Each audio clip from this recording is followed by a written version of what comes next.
আবার নিম্নচাপের ফলে দুর্যোগের মেঘ বাংলার আকাশ জুড়ে। বৃহস্পতিবার সকাল থেকে আকাশ কালো মেঘে ঢাকা। আবহাওয়া দফতরের পক্ষ থেকে জানানো হয়েছে, সক্রিয় ঘূর্ণাবর্তের ফলে কলকাতা সহ দক্ষিণবঙ্গের সব জেলাতেই ভারী বৃষ্টির সতর্কতা। পূর্ব বর্ধমান, পশ্চিম বর্ধমান, দক্ষিণ চব্বিশ পরগনা, পূর্ব মেদিনীপুর, পুরুলিয়া, বীরভূম ও মুর্শিদাবাদ জেলাতেও ভারী সহ অতি ভারী বৃষ্টির সতর্কতা জারি আবহাওয়া দফতরের পক্ষ থেকে। পাশাপাশি উত্তরবঙ্গে আজকে ভারী বৃষ্টি থেকে অতি ভারী বৃষ্টি।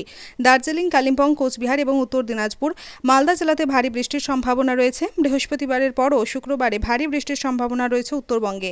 সারা রাজ্যের সঙ্গে বৃহস্পতিবার সকাল থেকে মন্তেশ্বরের আকাশ কালো মেঘে ঢাকা। তার ফলে অবিরাম বৃষ্টি হওয়ায় সাধারণ মানুষ নাজেহাল। কি বলছেন এক ব্যক্তি এই সম্পর্কে দেখুন। জ্যোতির্ময় মণ্ডলের রিপোর্ট, সুন্দর বাংলা নিউজ। বৃষ্টিটা কখন থেকে হচ্ছে? বৃষ্টিটা সকাল থেকেই হচ্ছে। মেঘের অবস্থা কিরকম রয়েছে? মেঘের অবস্থা একদম ঘোর অন্ধকার হয়ে আছে। সারাদিন বৃষ্টি ঝরছে সকাল থেকেই। তা এই বৃষ্টির ফলে সাধারণ মানুষ কতটা অসুবিধা রয়ে যায়? সাধারণ মানুষ প্রচুর অসুবিধার মধ্যে আছে। আমরা ডেলিভারি কাজ করছি, আমাদেরও প্রচুর বাড়ি বাড়ি গিয়ে ডেলিভারি দিতে খুবই অসুবিধা হচ্ছে। আমরা বৃষ্টির ফলে এক জায়গায় দাঁড়িয়ে আছি, কাজ করতে পারছি না, কাজ করতে একদম পারছি না। এই ধানের ক্ষেত্রে কিরকম অসুবিধা? ধানের ক্ষেত্রে ধানের তো প্রচুর এবার দুর্যোগ। বৃষ্টির দুবার বন্যা হয়ে গেছে আগে, এরপর আবার এরকম নিম্নচাপ নেমে মানুষের চাষিদের মাথায় হাত পড়ে গেছে। তা দারুণ অসুবিধা হচ্ছে। দারুণ অসুবিধা। মানুষ হাট বাজার যেতে পারছে? হাট বাজার কোথায় যেতে পারছে না, বাড়িতে একইভাবে বসে আছে।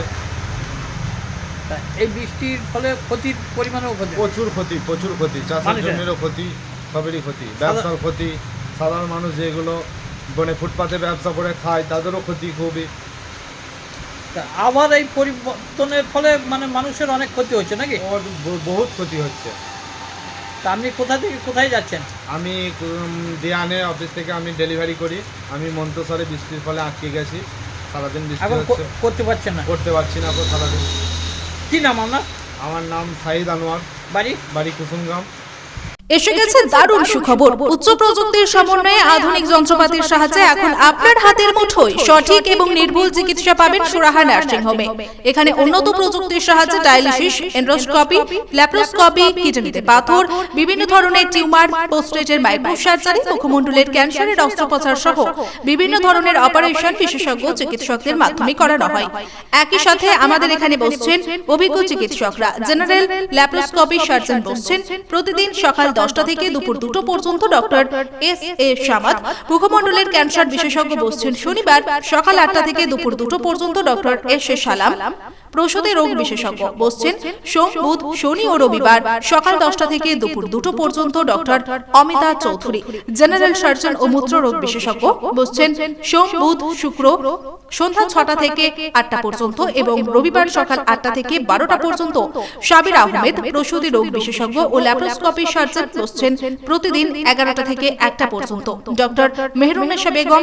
স্বাস্থ্যসাথী কার্ডের মাধ্যমে চিকিৎসার যাবতীয় সুযোগ রয়েছে আমাদের নার্সিং হোমে। আমাদের ঠিকানা সুরাহা নার্সিং হোম, কালনা, রামেশ্বরপুর, পূর্ব বর্ধমান। অম্বিকা কালনা স্টেশন থেকে মাত্র 2 মিনিটের হাঁটা পথ। যোগাযোগ 9775377657, এছাড়াও 9547173936।